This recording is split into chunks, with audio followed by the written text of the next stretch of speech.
How to create a YouTube channel on an iPad. Hello everyone. In this video, I will show you how to create a YouTube channel on an iPad. First, go to the YouTube Studio app on your iPad. Then, tap on the profile at the top and reach the settings. Here, you can see the account settings. To create an account, go back and tap on Switch Account. Now, select Add Account and continue. After that, enter your email address along with the password.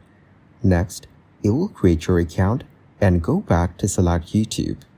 On YouTube, tap on You at the bottom. Tap on the Switch Account and you can switch to your new account. Now, tap on your account in the You area. You can change its profile picture, name, and handle. Finally, tap on Create Channel, and your new YouTube channel will be ready. Thank you guys for watching this video. Hope you got some value. Make sure to like the video and subscribe to the channel to get notified of new videos. See you in the next one.